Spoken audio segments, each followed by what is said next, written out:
Welcome to another Smoke Show podcast by Embers TV.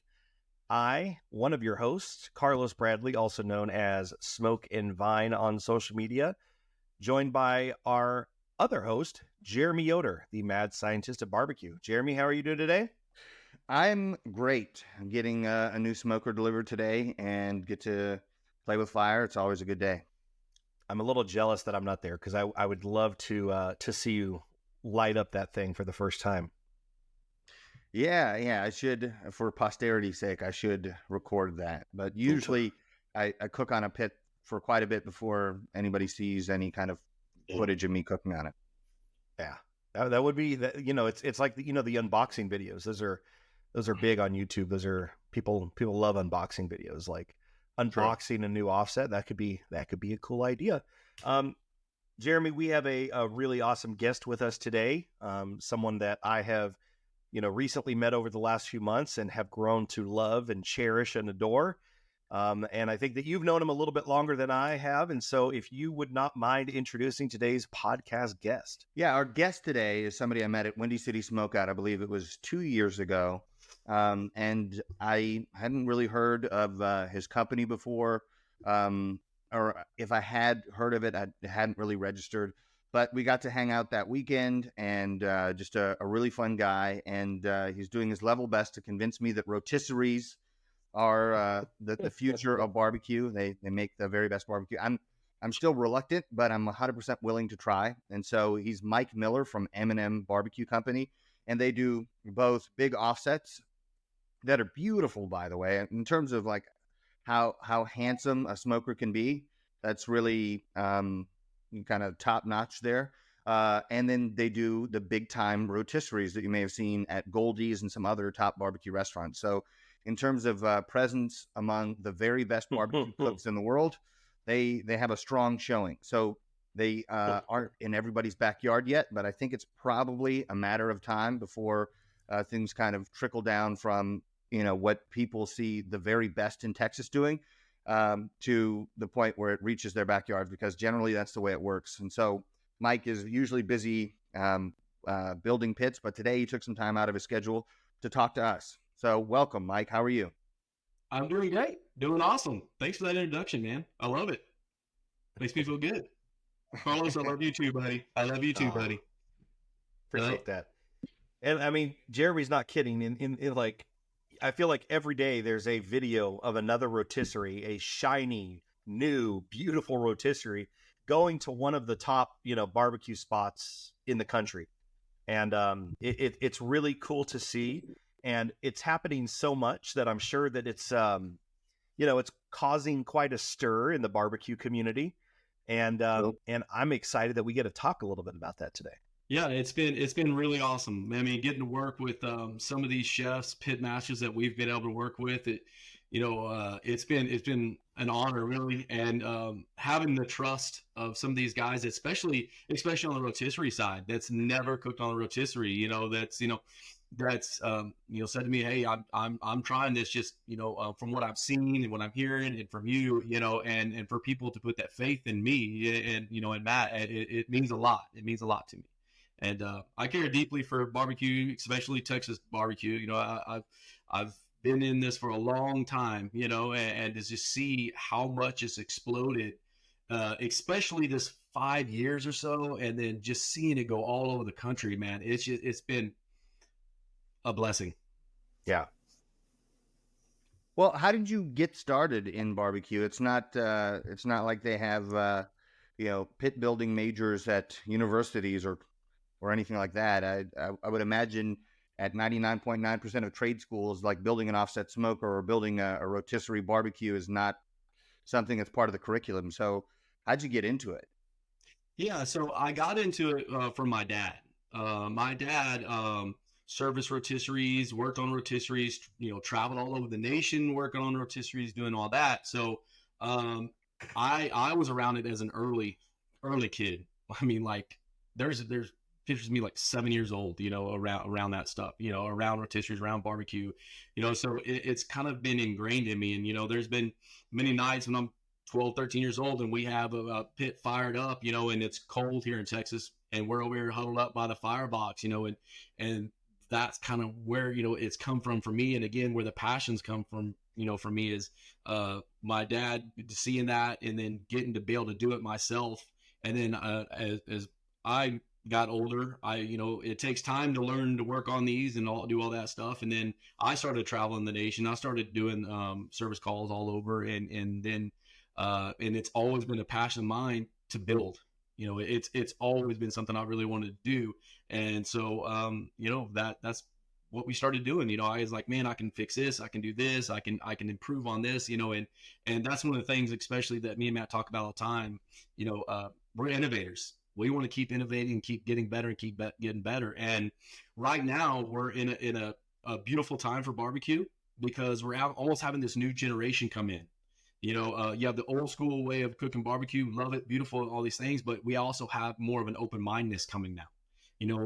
And then top level chefs are getting into it. So the things that were done, we can only do it this way, we can only do it this way, has now transitioned like, hey, there's different things that we can do and make better barbecue. At the end of the day, you put it in your mouth and that thing blows you away. That's what you're looking for at every time. And that's what, especially as Texans, that we push for, with our brisket mainly. That's the brisket's king. So if you don't have a great brisket here, you're in trouble. So it's been really cool. Now you said something. You said the old school way of doing it and then the new school. So then I have a question. Are offsets old school? or are rotisseries old school? Tell me. Well, that's actually a really good and very complicated question, because Daniel Vaughn did an article about this. He did all the legwork and did all the homework for me. Now I may mess up the dates. I had them memorized and now I've already forgotten. But the oldest traditional Texas barbecue smoker, the rotisserie, is actually older. And that may bring some, people like, no, it's only been this way. And now, no, I mean, these rotisseries have been around really in the 60s, and now they have these other, these offsets. They're like, well, no, they've been doing it for a really long time. But in Daniel Vaughn article, he couldn't find anything that predated rotisseries, the traditional Texas offset that we see today. So with that being said, there's a lot of caveats there that the actual rotisserie is, in a sense, older than the traditional offsets. But now, my goal is I want to see barbecue thrive. I want to see barbecue grow. And if you are sitting here, killing yourself and you can't produce and do all these things and you go under, is that really good for Texas barbecue? Is that really good for, these people trying to make ends meet, And so what I'm trying to do is show them, hey, these rotisseries are, I say it, game changers. They are true game changers. Sorry. I actually, there's a truck that just arrived in front of the house, and on that truck is an offset smoker built by M&M BBQ Company, and I have to go take delivery of that. So give me a second. I got to go get this thing squared away, and I'll be right back. So I wondered, am I going to have a delivery from M&M during this podcast at some point? Is that right? I mean, what more authentic does it get to say, hey, right in the middle of a podcast that you're getting a smoker delivered? Yeah.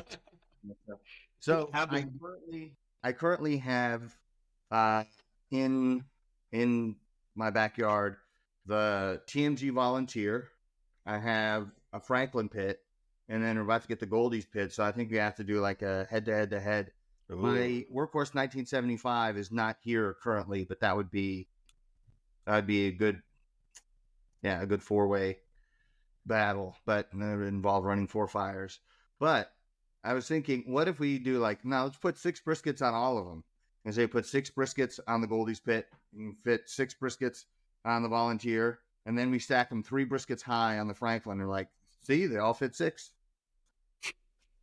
That'd be perfect. I'm a pretty chill dude. I don't get jealous often, but I'm super jealous that pit is freaking arriving at his house and he gets to cook on it today. So actually, it's pretty cool, man. So while he's grabbing that pit, right?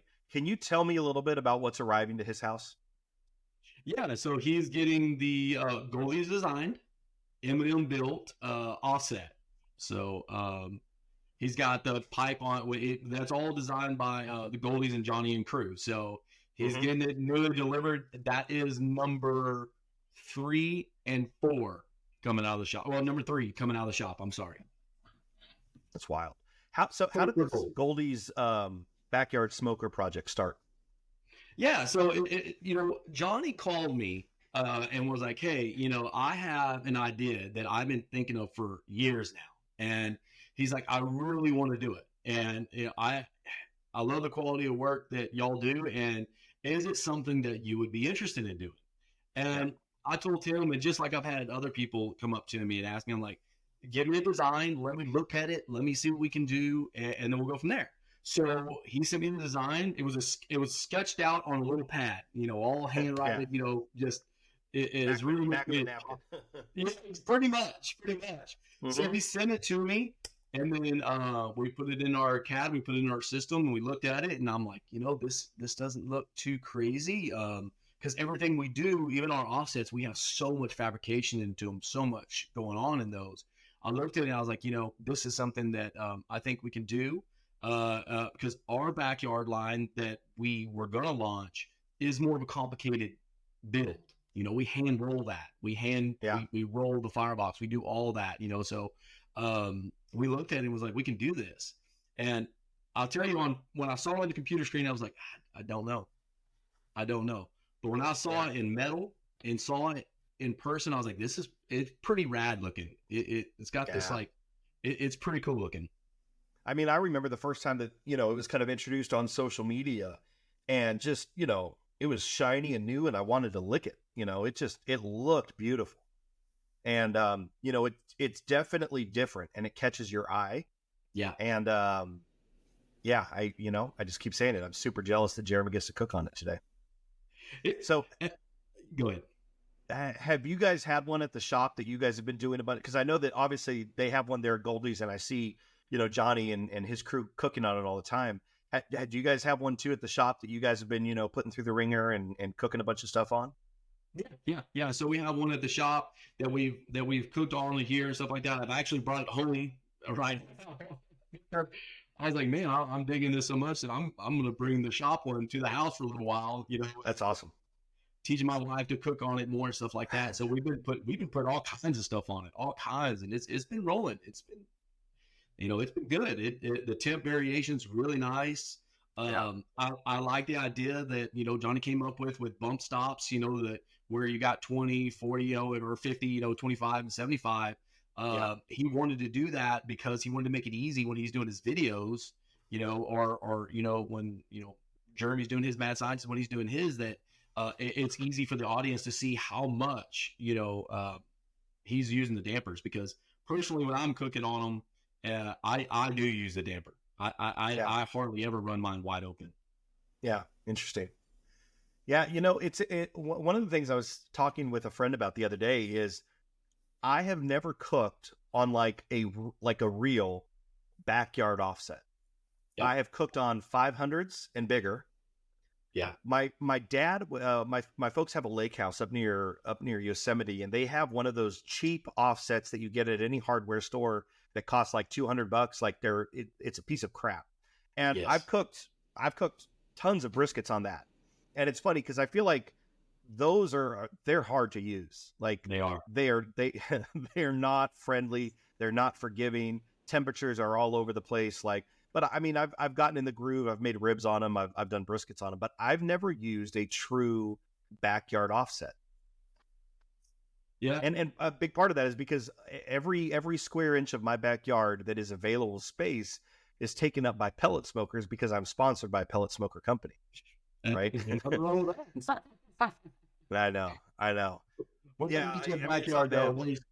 There is something like Bellator, their thing, but there is a sense of cooking with 100% wood, and as you get with these bigger 50-inch 100-gallon offsets, compared to like your Ojo's or any of that stuff, which I've done. I did too. I remember not too long ago, 4 or 5 years ago, I traded a cooler for one, and so There. I'm like, this will be a quick, easy one that, I can do. I burned all the paint off on it the first shot Oh, on. of course. You're right. They're so much more difficult, but when you get with these, 100 gallons, these thicker 1/4 inch, 3/8 tanks, they hold heat a whole lot better. The fireboxes are a lot easier because you're going to be able to get better cold bed, and with a heat retention in the firebox, you don't have to put as much wood in there.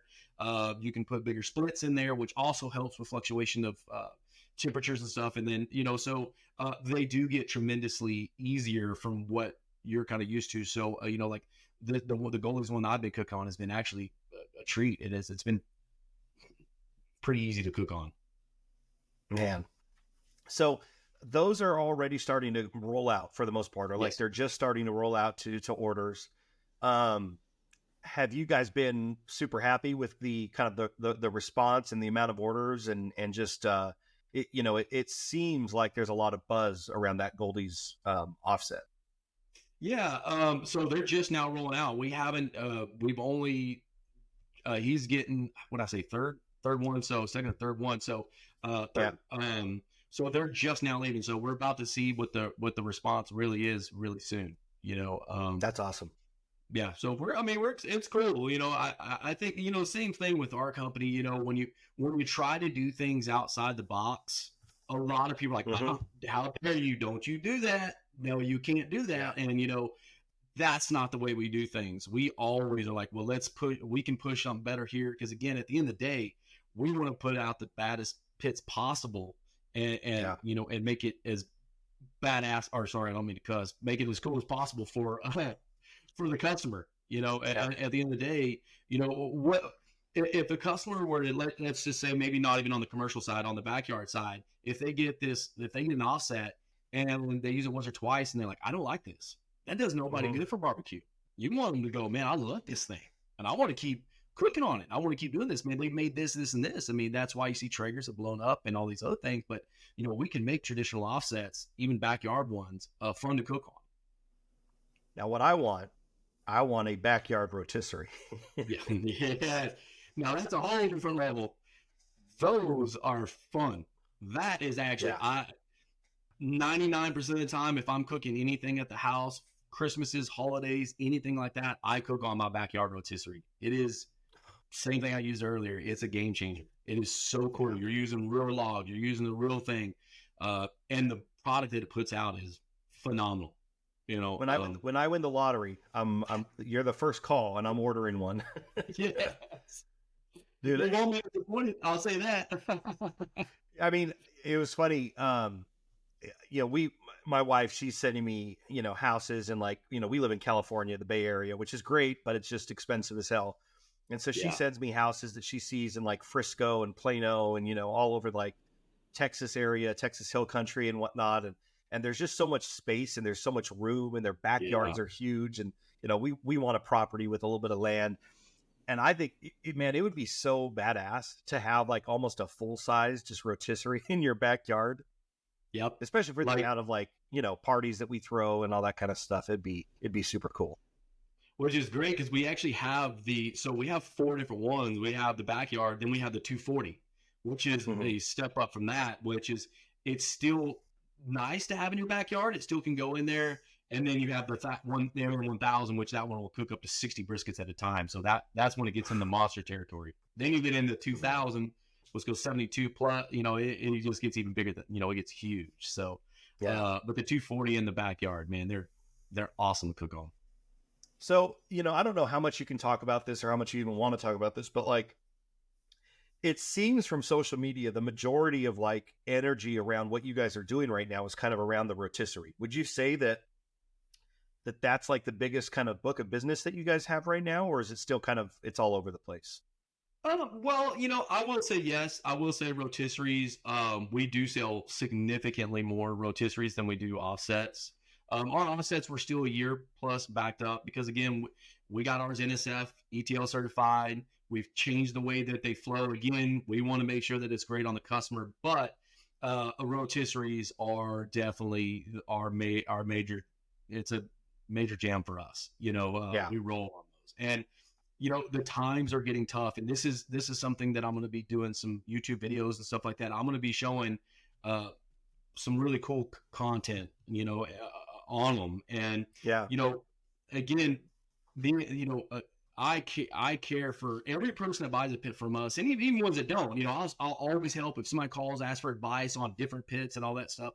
I'll help. But the one thing about the rotisseries is that they are true game changers. These can be marriage savers, these can be business savers, and right now, it's true. I've had guys call me like, "Man, you saved my marriage. I was never home," and it's funny that you say that, because I mean, whenever you start cooking lots of barbecue and people start eating your barbecue, the first thing, why don't you open a place? Why don't you open a restaurant? Yes. And I get that all. I mean, also, I'm in California. I'm in the Bay Area. There's really no good, Texas. Well, I shouldn't say that. There's people doing pop-ups that are doing really good Texas style barbecue. There's Matt Horn in Oakland, but that's more than an hour away from me. And so people are always like, "Carlos, open a spot. And I'm always, I want to stay married. If I open a restaurant, like I've done restaurants. I actually did sushi restaurants, 12, 15 years ago. But I wasn't married when I was doing, that's how I met my wife at one of the sushi restaurants that we had. You're married to if you open a spot, you're married to it. Yeah. Yeah. Barbecue is one of the most difficult thing to run, and again, that's why rotisseries are so awesome, because it's still the art of barbecuing. You still have, that all wood. I mean, we don't put no gas, we don't put no fans, we don't put no heater elements. We go with the natural flow. They're very similar to an offset, just 10 times more efficient.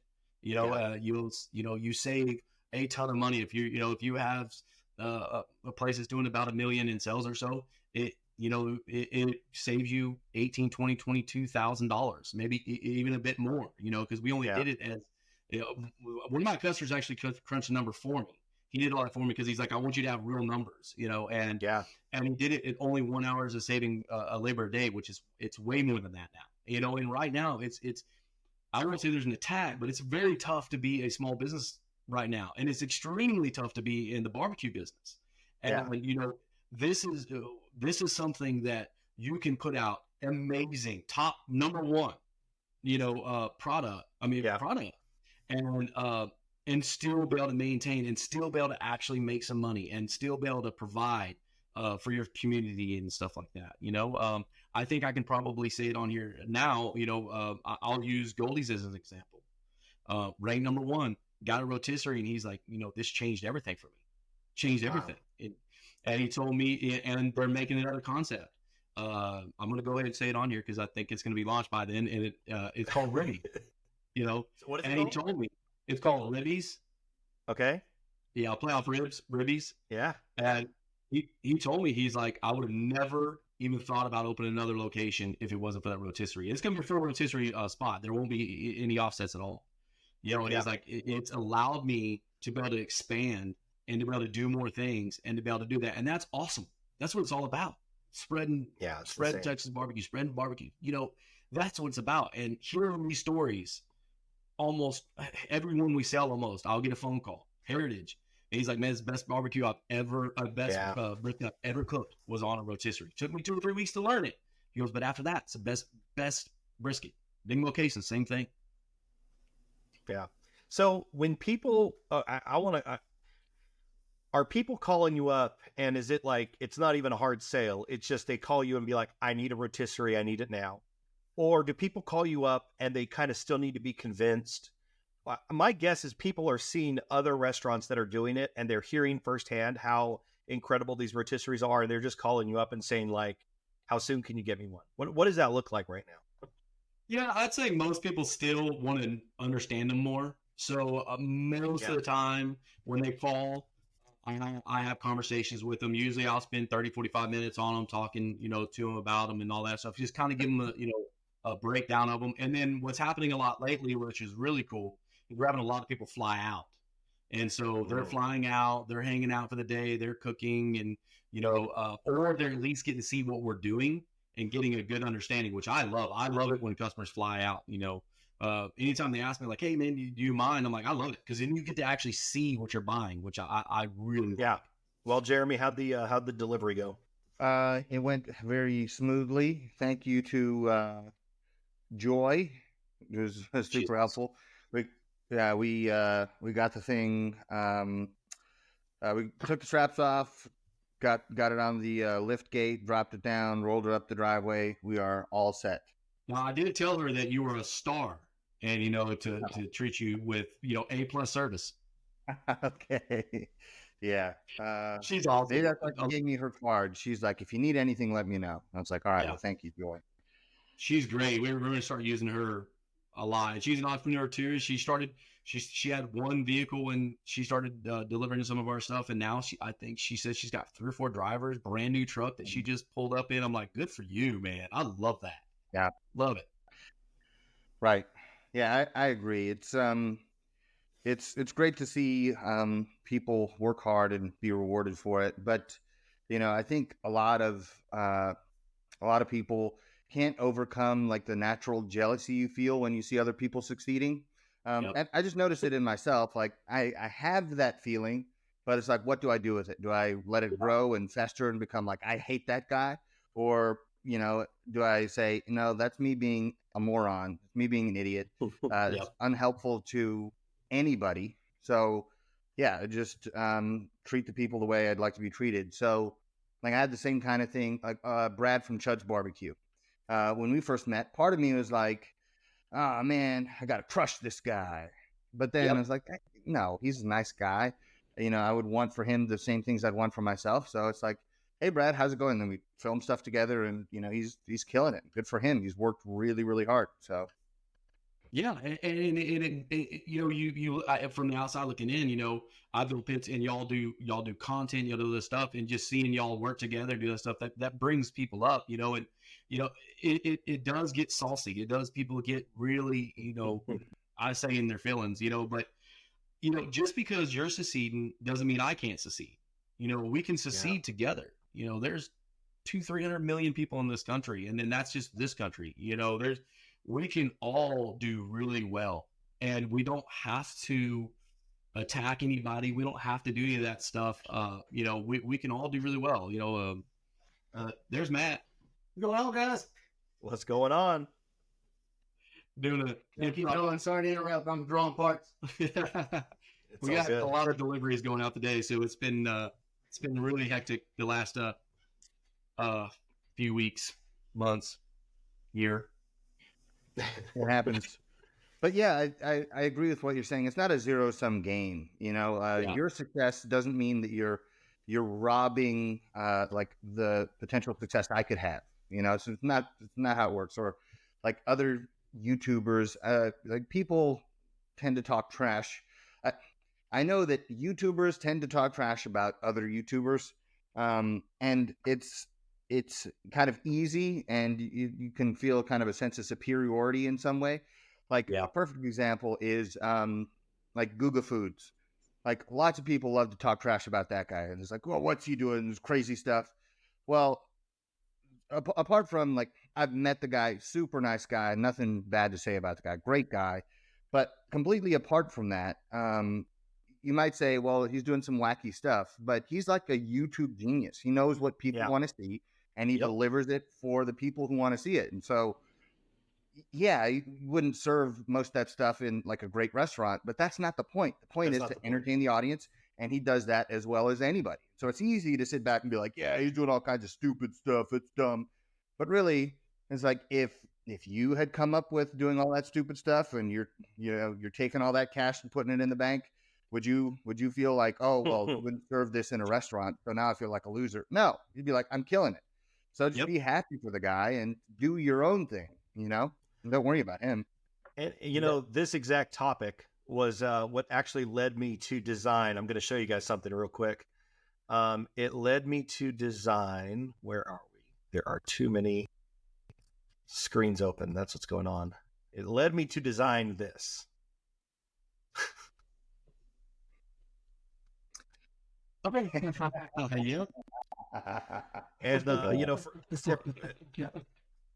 you that for anyone that cannot see the screen and you're listening to this podcast, it's kind of a poster. It looks like a boxing match poster, and it's called Pit Wars, presented by Embers TV. And it's kind of a concept of like, it would be really cool to have a show called Pit Wars.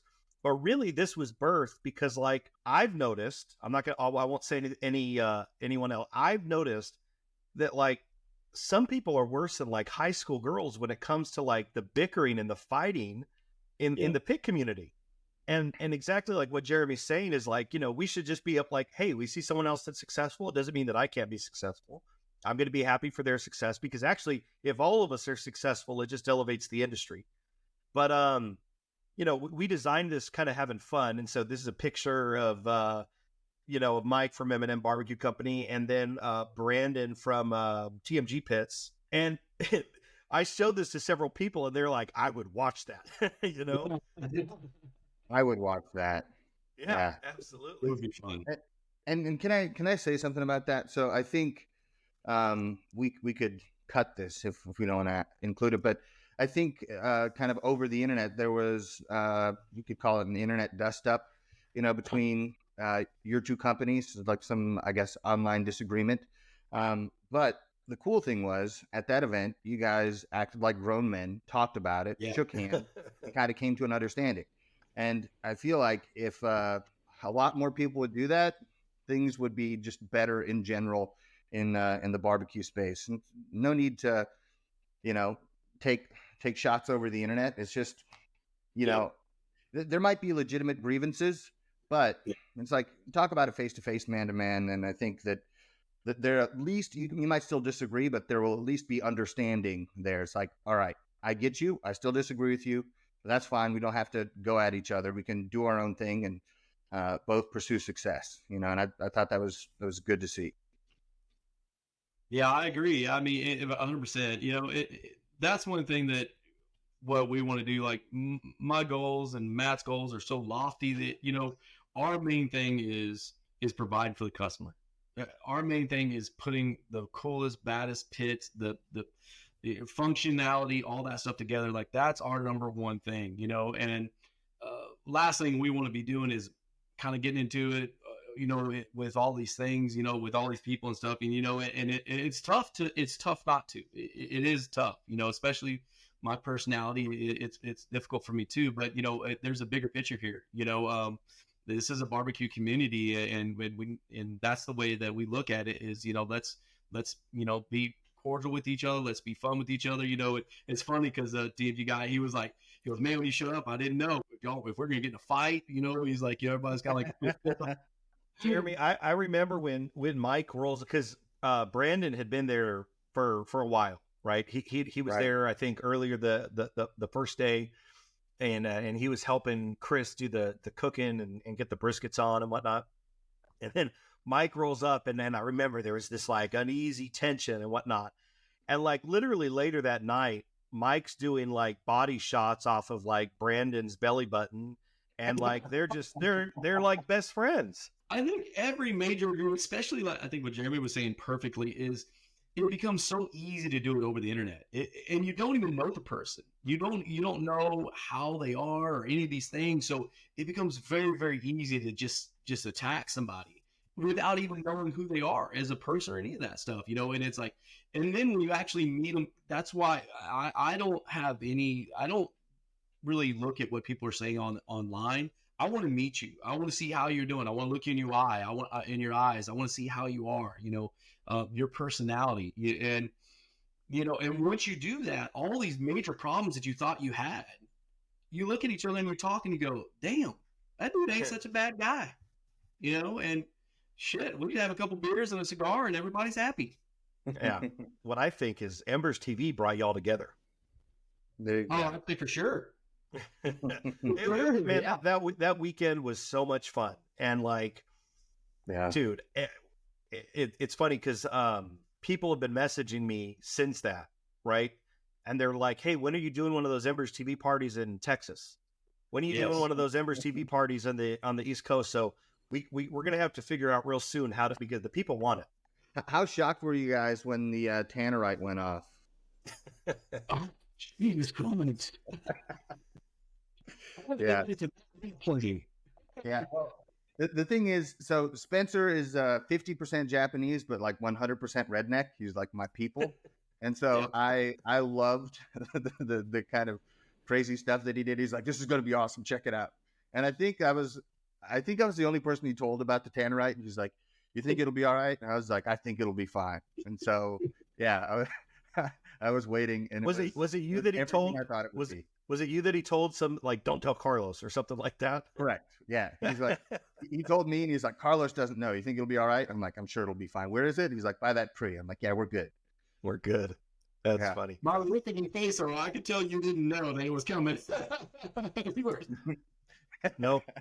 I mean, I should say I'm not surprised in the least, right? Because it's Spencer. And I thought it was awesome. The only thing that, like, if I would have known, I would have told maybe a few of the like elderly people in the crowd that, like, hey, there's going to be an explosion. I did warn a couple people that, like, we're going to have some planes buzz us, here in a few, and we're not getting attacked. Don't worry.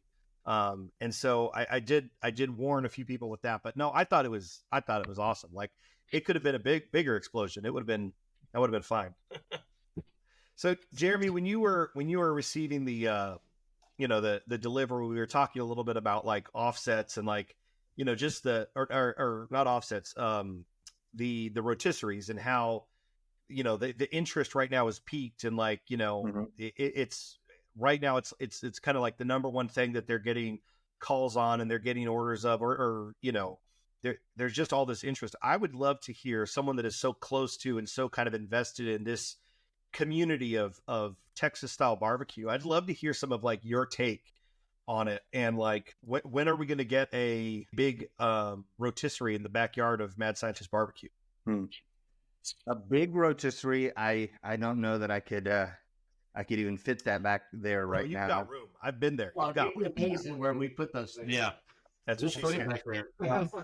And there will be 3 offset pits that will be leaving my backyard in the next couple of weeks. The Franklin to whoever wins the Franklin pit, the TMG to somebody on Patreon who's got to win the Patreon contest, and then one of the Brazos pits that I have is going to a guy in Ohio. He was basically he was not able to afford a decent offset smoker, and I was like, I'm sitting on a backyard full of smokers. He's like, come by, you can take this off. But yeah, anyway, so who knows about the rotisserie? But so in my opinion, there are a couple issues at play here with offset smokers versus rotisseries.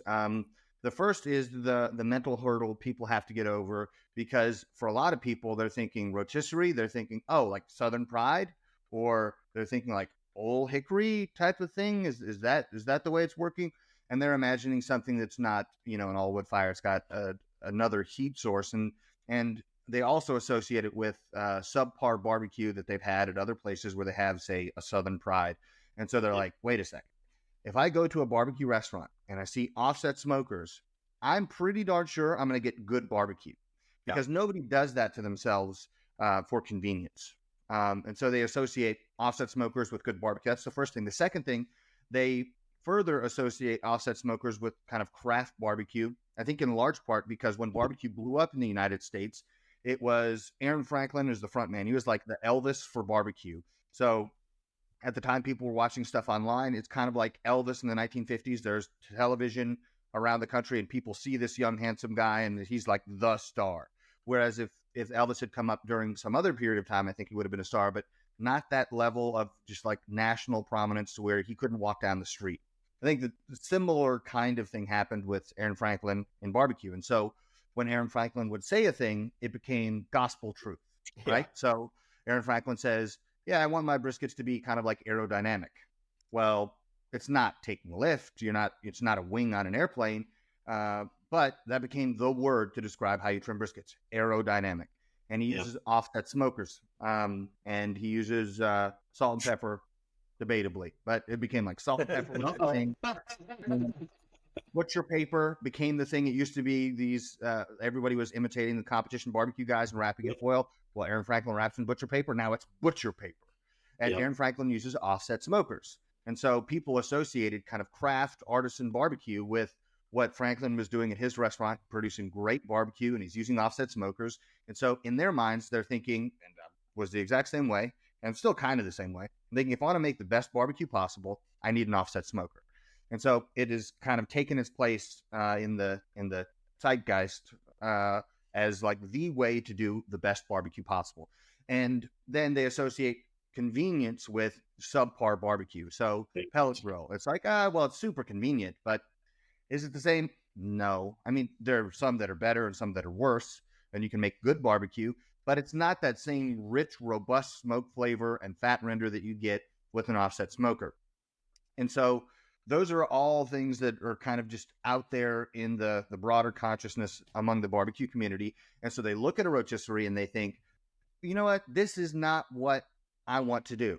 I want the best barbecue. Whereas if you ask Mike, well, then if you want the best barbecue, you need yourself a rotisserie because nothing is going to cook better.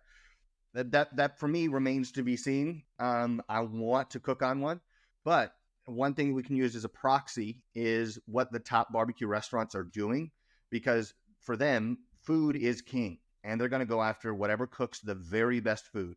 And a lot of those guys are buying big rotisseries. So that tells us something right there. And then we have kind of the last thing I'll say, because I've been going on for a while now, we have this place that's kind of like a unicorn. It's been rumored to exist, and that is something that's convenient but still cooks the best food. And I think the rotisserie has the potential to be that thing, where it's burning an all-wood fire.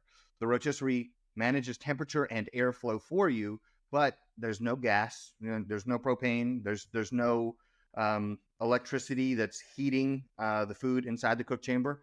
And so you have a real wood fire. And one thing I've always said is that there's no replacement for a real fire. Well, guess what? With the rotisserie, you don't have to replace the real fire. And then you have the convenience of, I'm going to set this to 250 and I'm going to walk away. I'm not going to have to worry about it because it's going to handle itself.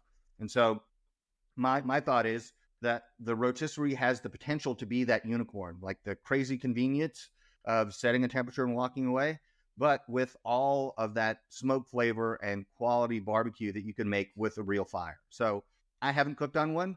I will very soon if Michael asks me into a shop.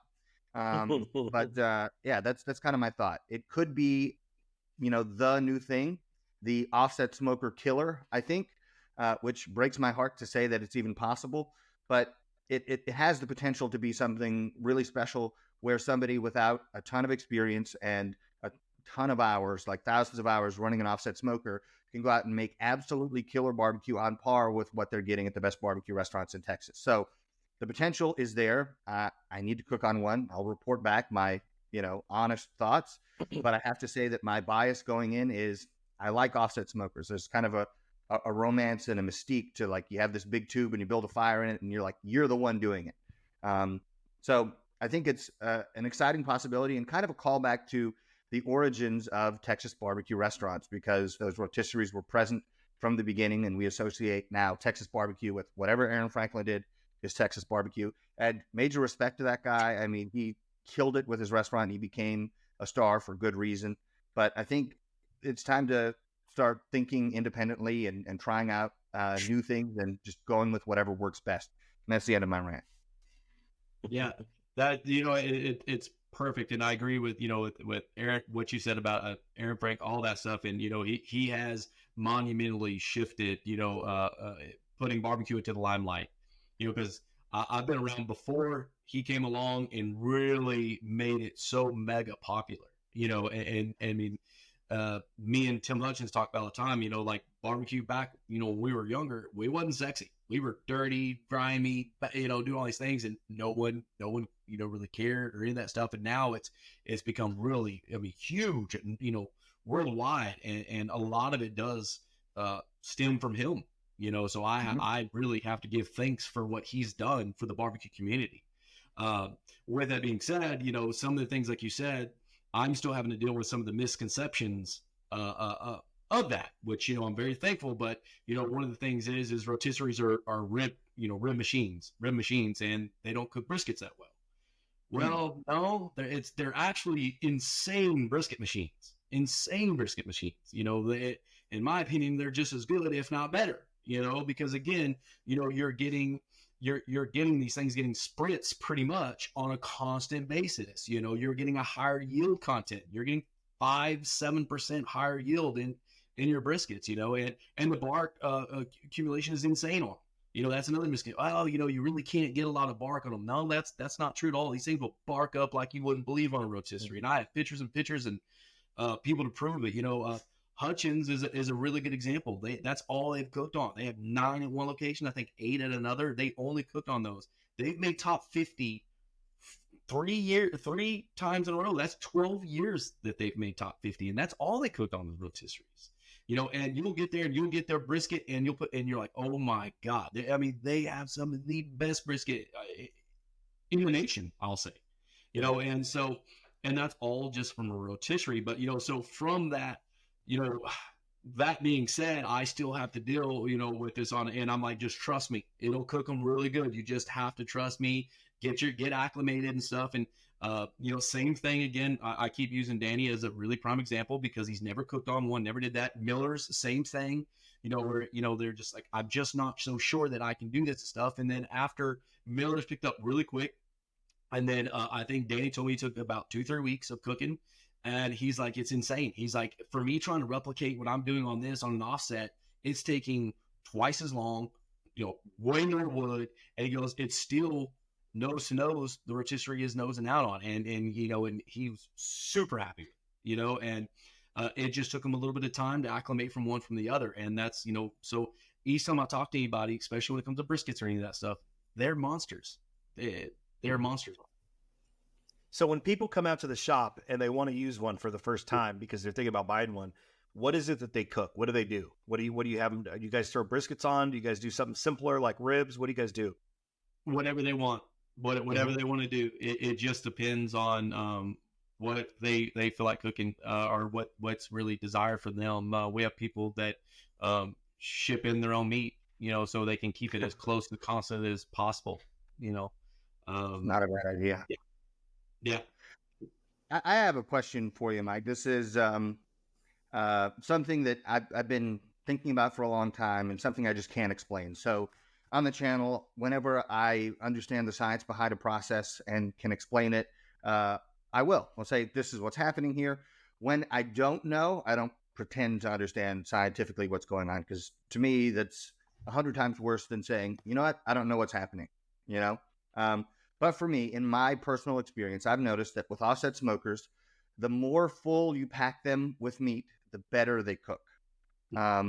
So as an example, if I took my 1,000-gallon pit and put one brisket on there and I tried to do everything perfectly, I washed it like a hawk, ran the fire exactly the way I wanted to, managed the airflow perfectly, was on top of it from start to finish, and did everything as perfectly as possible, it would be not as good as if I filled that thing with 32 briskets, kind of haphazardly. Oh, I'll throw some logs on the fire and get distracted, do some other things. Like, oh, temps dipped a little bit, throw some more logs on the fire. And I have no idea why. Do you have any thoughts on that? And does it work the same way in a rotisserie? Yeah, the reason why, at least from my side, is because when you have that much product in there, you're having heat retention from each piece of meat. So each piece of meat that you're cooking all that stuff is resonating heat. So instead of just having one little small brisket on there, you only have one brisket, and so that is not resonating heat off of each one that you're doing. So it's actually keeping more moisture and is keeping more heat retention in the cooking chamber. The rotisseries are so much more efficient that it doesn't really vary as much as it would on an offset, because it is keeping,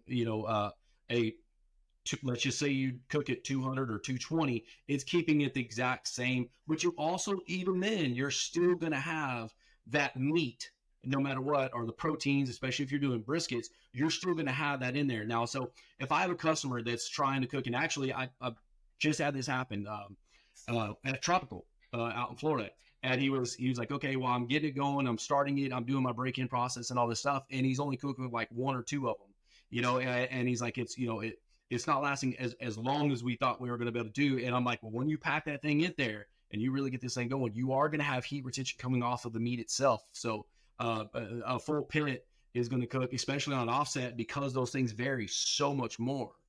It is going to cook. It's going to cook a little more even. At least that's one man's opinion. That's in my experience what I've seen. Fair enough. Yeah, I don't know. I'm still just lost as to why. At first, I thought it was moisture, so I tried filling a 500-gallon pit with like 12 water pans, like full-size hotel pans, and one brisket. What I found is the brisket cooked super fast, but wouldn't bark up. Yeah. Then I thought, well, maybe it's just the air turbulence in there. So I put a bunch of wood logs to try to make the air more turbulent, and kind of had the brisket in the middle with logs surrounding it. That didn't work. We just kind of cooked like one by itself. And so I'm still on a mission to figure out why those are the results that I'm getting. But yeah, I don't know. It just one of the mysteries I have to track down. I think some of it too is also the more meat you have in a smoker and a pit, they also actively work as heat sinks. Yeah, so it's kind of, I mean, it's kind of like a transmission cooler with all the fins and blades on. The more you have in it, the more individual pieces are absorbing heat instead of it being floating into one, especially like in a rotisserie where you virtually have no hot spots. Nothing's static, so you're constantly moving. There's no like, my pit's hot right here, my pit's hot like here, and offset. You're constantly moving, so it's the most consistent you can get. So if it's loaded and everything's turning at the same time, they're all absorbing heat evenly, which is why it's a longer cook the more it's packed out. Plus, I think y'all want the same thing, more humidity and moisture. Yep. Everything's kind of fighting the fire. But I think it's more of a heat sink thing in my opinion. Yep. What I see. We do a lot with heat diverter blades and moving heat around to try and, you know, solve those problems. Yeah. That's interesting. That's what we've come across when we've done it, especially when you have like the 1-2 versus 48. Yeah. We're doing something.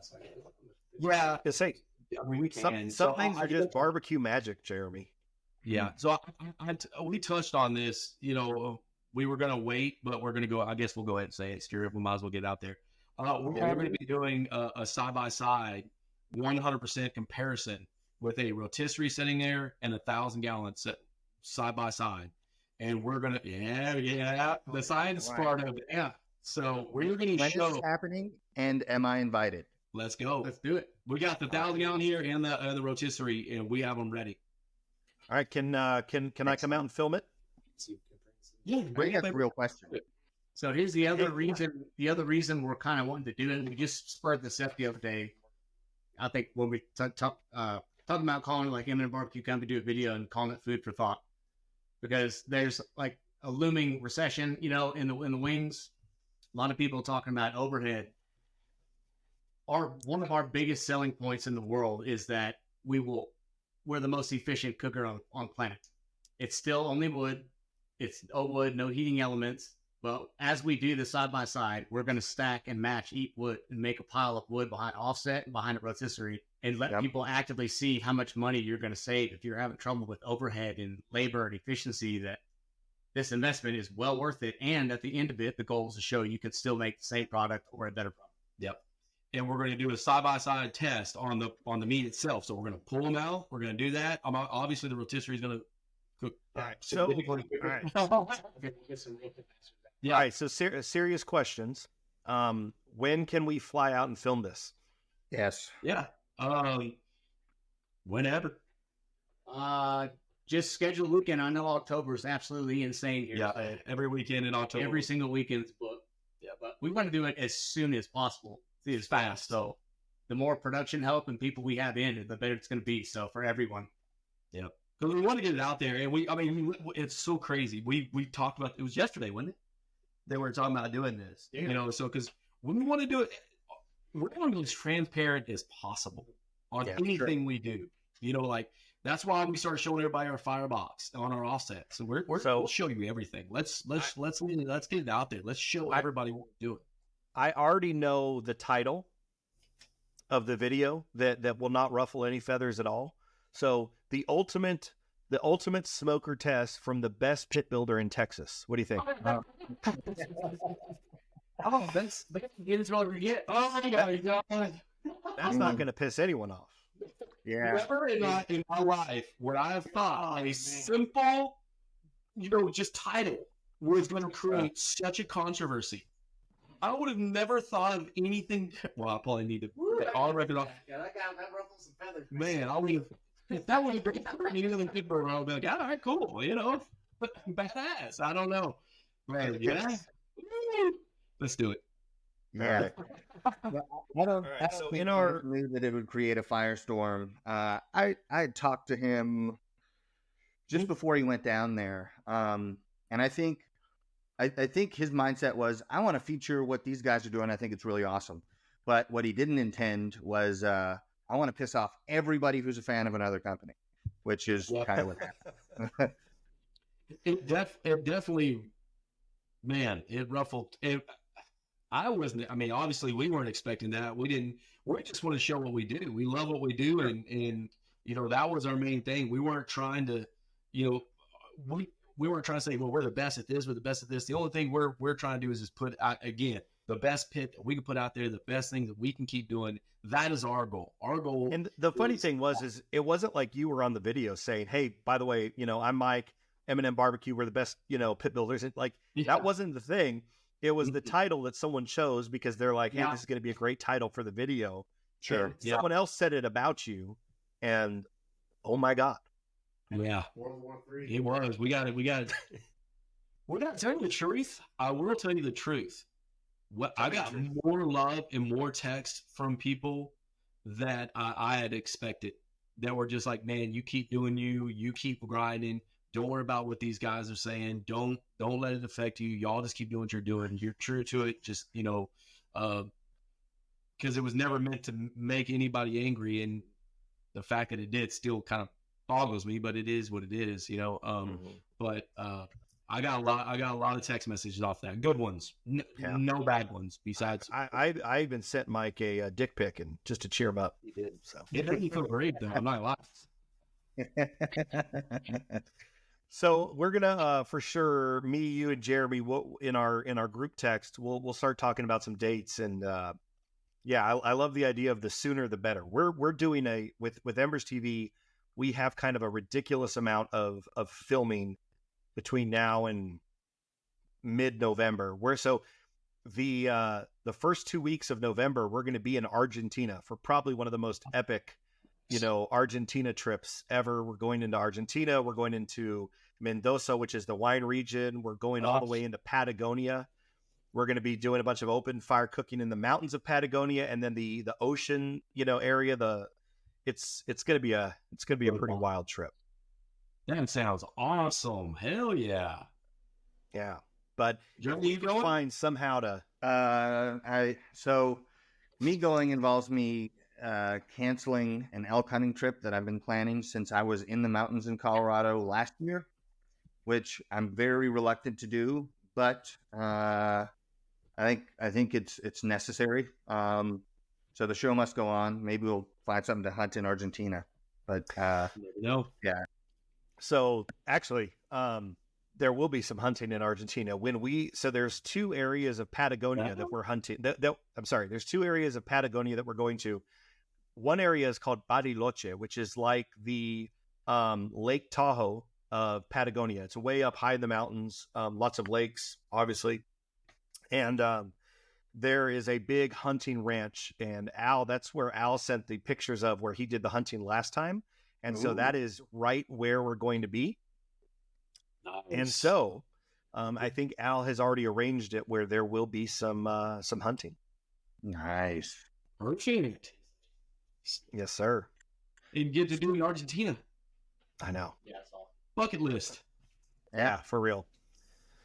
So, Mike, one of the, we've talked a lot about kind of like the state of your business and just how kind of crazy things are right now in the world of offset versus rotisserie and just the interest and the excitement around rotisserie and how efficient they are. What I want to know is like, what's next? You guys it seems like you guys keep innovating. Obviously, you've innovated with the backyard cooker with Goldie's and with their designs. You guys kind of keep pushing boundaries. Yeah. Can you let us into anything that like things that you have down the road, things that you're working on, even if it's just a little peek into some of the stuff you guys got going? Yeah, we got a lot of really cool stuff coming. A lot of stuff for the rotisseries, that accessories for those that are coming. That one of them I've been personally working on for 3 years. That's finally coming to fruition in the next month. So that one's coming. Some more updates to that. We have some. Let's just say that it's really big on the East Coast, that we're going to be getting into building some of those things that uh, that we've been that we have on the docket, that I think we're going to really do some innovating on it too, because we see some of these things. We're like, man, there's a lot of things that we really, because again, the end game is to do it for the customer and have better efficiency and all these things for them. So we have a couple of the kind of bigger things that are more prevalent on the East Coast that we're going to be diving into by the end of this year. Oh, I think I made that pretty easy to figure out. Maybe. Jeremy? No? A bagel I machine. didn't figure it out. I'm still a little lost. East Coast. When I think of East Coast and barbecue, all I think is garbage, and then like the Carolinas. I would say so. Carolinas do a lot of it. They do a ton of Okay, it. gotcha. All right. They do So, a really big ton of these. Yeah. Oh, Okay. let me- I think let me turn it. I think I'm ready to. Huh? Yeah. So it's going to be something on that measure. So I like. yeah, more of a commercial one. Well, actually, no, we're doing a backyard one too. Yeah. So we're going to be doing a backyard one as well. Stand by for Right. that one. Yeah. I'm excited about that one. Yeah, so we have some really cool designs that we've been, especially this one right here in the head. So this next, I would say probably, hopefully in the next 4 months, we're probably gonna have 2 or 3 different launches. Wow. Super cool. Yeah. Yeah. How's I know you're working on the shop there. How's that going? Good. It's slowed down because we've been so dang busy with all this. I was hoping to have the speakeasy and all that stuff done by the time y'all get here, but maybe with this new schedule, maybe it will be. We're working on it. So, but everything's going good, man. It's rolling. Yeah. We want to make it badass. And then we're doing some stuff with clips. And so we're going to have speakers and stuff like that all ran through it. So we're going to have it all in the shop. And then we're going to have some speakers and all that stuff in our office and stuff. So it's going to be really, really cool. We want to make when you come to the shop, it's fun.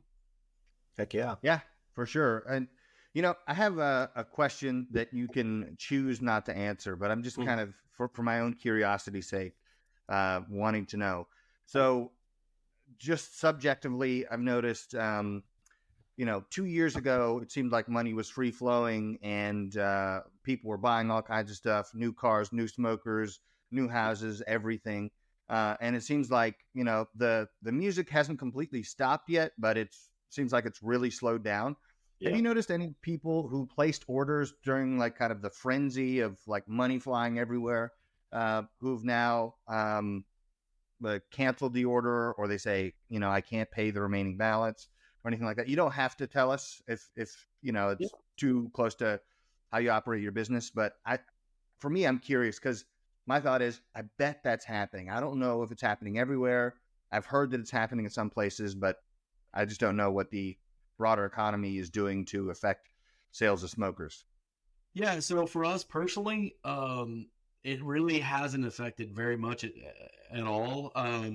We haven't had anybody ask for their money back for anything as far as like economy and stuff like that. We've had a couple timelines that we just could not make happen, that we were just like, it's impossible, so it's like we and instead of us tying them up and saying, hey, it's going to be a year and a half, 2 years on this build, it's only had a couple times that I'm just like, hey, let's let you, we'll give you your money back.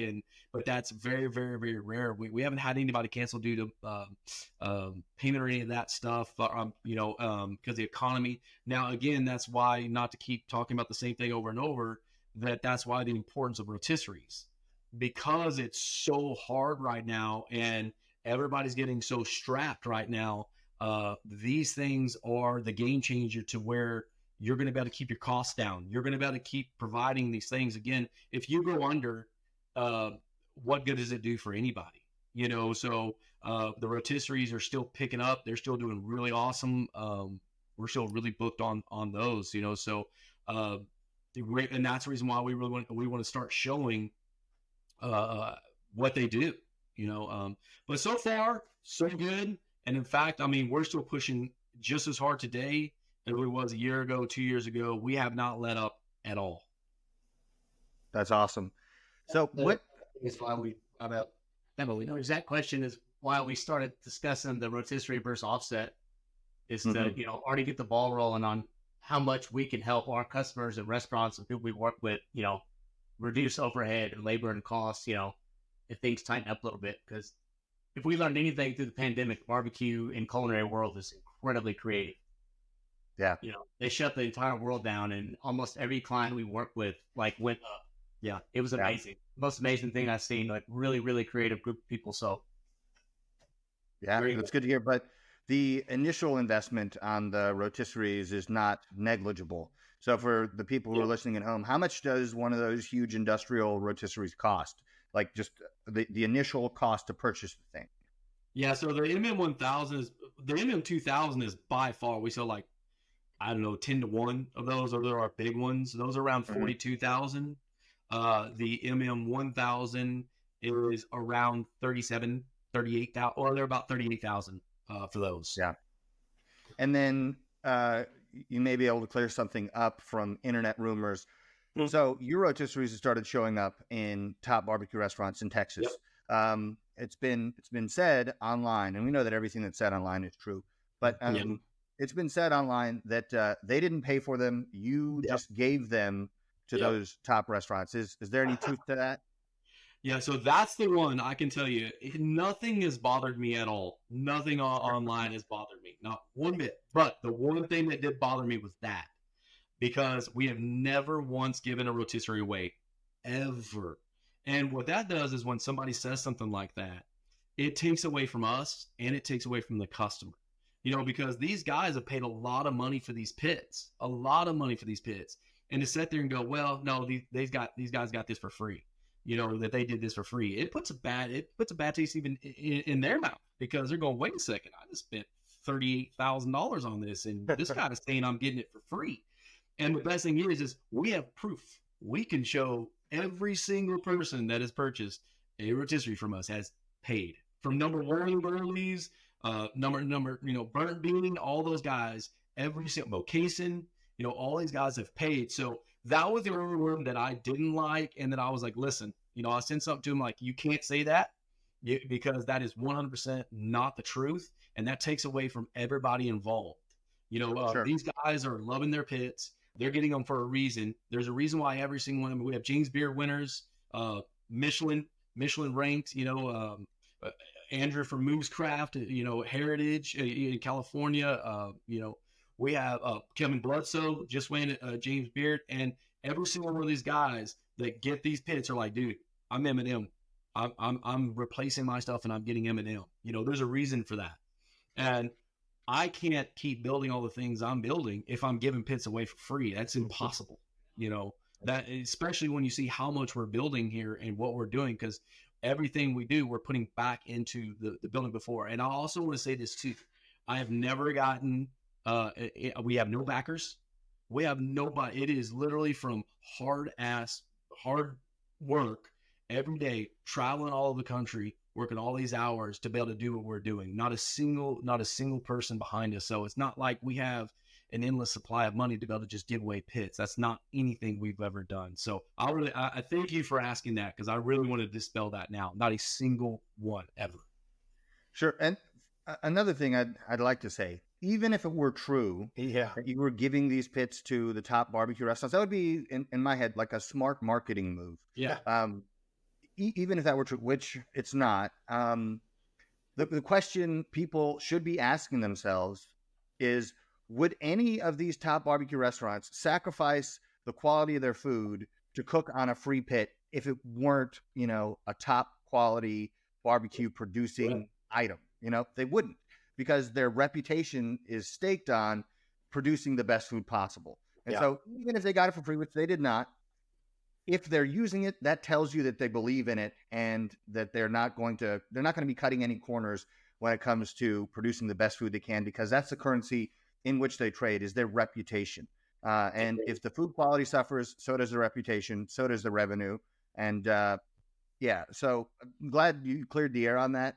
But even if it were true, it wouldn't make any difference to how people should perceive the quality of what you're making, because none of those places are going to use anything that produces bad barbecue, period. Full stop. That's the end of the story. And what I've noticed, because I've been, following you guys on social for quite a while and just lusting after your pits, both the offsets and the rotisseries, when a place gets their first rotisserie, dude, that's all that they're showing. It's all over their social media. They're you can tell, like, if someone got a rotisserie and they were like, yeah, this thing kind of sucks, they wouldn't post about it. Yeah, that's true. But when a new joint gets their rotisserie from you guys, it's all that they're posting about. It's all over their stories. And again, I haven't cooked on one. I can't wait to cook on one. I've eaten from one from, what was made over there at the Windy City Smokeout, but that it's all that people talk about when they get it. So it's obvious that these people are obsessed with their rotisseries once they get them. Yes. And this is the truth. I have yet in hundreds of pits, I've yet to have somebody say anything, a customer that's got it, that complaint. Every single one of them has loved it. In fact, most say they wish they would have done it earlier. Yeah. Because it's been so good to them. So they're important. I wish to say that, that it's been good. And every time that somebody gets one from us and they send me in like, man, I did this and this and this, that means something to me, because me and Matt put our heart and soul in this every day. And, again, that's why when they have these number 1, number 3, and then these saying that, I was able to do this, and this, because I've got your pits is huge. I have an example. Y'all will probably know who I'm talking about, but I don't want to say names because I don't want to get more stirred up. But there's a customer of ours, because I'm trying not to, that went to the big competition, and for 7 years never made it to walk, never made it to the top 3, where you're the top 3 in the nation, or list this thing. And it's huge. It's one of the biggest cooking events in the nation, and they were using a particular customer of ours unit and never made it to the top 10 anything. They got one of our rotisseries with, normally it's always seasoned before we let it roll out. It was not seasoned at all. He picked it up from here without even being burned, which is a big no-no for us, and drove down to this competition and ended up walking his very first time ever cooking on this pit. Never cooked on it, and walked. He cried. Hell, I almost cried. And so, and which is kind of great. It was on one of the people that have been very vocal against us. It was their pit that they've been trying to cook on and didn't, and then they used ours very first try, made it first shot. So it was that's really important to say, that the quality of the product is coming out. Yeah, I mean that's obviously got to be rewarding. Especially if you invest a lot of time and effort into something, to see it perform the way it can is, a big thing. I do have to confess that all this talk about rotisseries is a little bit disheartening to me, because I don't want them to be awesome, because I like offset smokers, but at least I'm honest about it. But it's hard to argue with results. Yeah. And offsets are awesome, man. There's nothing. I mean, we love offsets. I mean, offsets, they're awesome. They're not going anywhere. They're staying. These aren't going to completely replace every offset out there. The offsets are here to stay. They're a staple. This is just another tool in the bag, for customers. So I think, in fact, I say it all the time. I think a pit room has it. If it's a smaller pit room, has one of each. Yeah. So I like it. Yeah, they're not going anywhere. Yeah. So, Mike, for everyone listening that might be new to M&M BBQ Company, where can they find you guys? They can find us on Instagram, M&M BBQ Company, Facebook, TikTok. We don't use our Twitter very often, but it's all M&M BBQ Company. and then our website's M&M BBQ company.com. Beautiful. I love it. So at some point we're gonna do round 2 of this podcast, because you know what we didn't talk about at all today? We didn't talk about anything open fire. No, man, and I'm really loving that too. And you guys really make some badass open fire, cooking tools and cookers, and I want to talk about it. But, oh, is that what you're working on right there? Yeah. So we're doing an addition. We haven't done it yet on our Santa Marias, and so this is a new design that we've come up with before it ships out. This is actually going to Danny's and Heritage. Nice. Santa Maria. Yeah. Well, it's basically above the whole thing. We're going to have a couple of working racks for top, high shelves, get away from the heat. You want to put saucepans, anything up top of it. Yep. One of the really cool things about the kind of lever towers is there's a lot of artware for accessories on the back of it. Yeah. That'll be the next step when a couple of things are in, is accessories and add-ons and bolt-ons and, the little fun stuff. Yeah. Very cool. And that's even what we've kind of done with our backyard. So like we were doing our backyard offset, which again, I was saying earlier when we were talking, Jeremy, I don't know if you were on, Jeremy, but, ours are really a complicated build. There's a lot going on. So I love live fire. I love open fire. I think even in Texas, I keep saying when somebody has, like, let's just say their offset, I think you're going to see a live fire on that pit. Any new builds, because it's become such a big thing. I've always cooked on live fire as a kid, like that. We love doing that, so yeah. I still love doing it right now. So we kind of shelved our backyard offset in lieu of our backyard Santa Maria. Yeah. Yeah. I mean, very nice. I think the market, I prefer it anyway. One, you can't beat a wood fire steak. You can't do it. Ugh. And I just think the future of all, like, this barbecue's not going anywhere, but this, like, sorry, I don't know if y'all will be showing up smoking things. I would be willing to bet a giant part of our business that the vast majority of people are going to jump out and fire a grill up, and they're going to go spend 8 hours smoking something on a smoker. Well, I definitely think direct fire and open fire is the future for, like, at least the backyard market. The more private residential market, I would think. But as you just said, almost now after they started coming out, you don't see any trailers now with a smoker that doesn't have a Santa Maria or some type of direct heat cooker on it. It's just a wonderful combo. Absolutely. Yeah. Well, I'm not a fan of all meat with fire. So that's going to be round 2 of our podcast. Absolutely. We'll have to do. But I think you're right, Mike. I think it is something that's growing and people are becoming aware of it. And, a lot of the appeal of cooking with fire is that it's so primal, it's so basic. And, cooking live fire is like tapping directly into whatever that is that draws people to it, like moths to a flame. So I think you're right on with that. But I don't want to drag this on forever. But next time we have to do that. I will say though, with your content, cook with fire. We can talk for an hour on that. Well, I can talk. Well, we can always talk for an hour on anything. But I think that's good for you too, Jeremy, is because one thing I have noticed, it does seem like people are even a little bit more. I won't use the word scared, but I'm going too scared to cook on live fire. It intimidates them a bit more. When I was like Deandra Simmons, we don't have to put this in here, but when I brought hers to her, because she's getting in culinary. I don't know if you know, she's a Real Housewives of Dallas, and she's really getting into the culinary world. And she was kind of intimidated by that live fire aspect. And I was like, once you start cooking live fire, it's really hard to go back to like a gas grill or any of that stuff, especially like Matt said, when you start cooking steaks or any of that stuff, man, oh my God, it's hard to go back. Even your burgers. Yeah. I did a live fire picanha last night, and it was stupendous. Yep. And then we do it to where we're going to have hang, where you can hang stuff like that, where if you want to actually like even hang a tomahawk, you can over ours. I know they have the cages and stuff, but we're going to have it to where you can do that on our adjustable Santa Marias too. I love it. Which very cool. Well, Mike, thank you so much for taking time out of your obviously busy day, building a bunch of rotisseries and other stuff we focused on that for the hour, didn't we? Hopefully we stirred the pot a little bit. I think this is going to be a real fun episode. I think people are going to enjoy it. Man, like I said at the very beginning, we just met a few months back in Chicago, and I came home from Chicago and told my wife, I was like, man, if we ever move to the Dallas area, we're gonna hang out with this guy Mike and his wife all the time because he's badass. Let's go.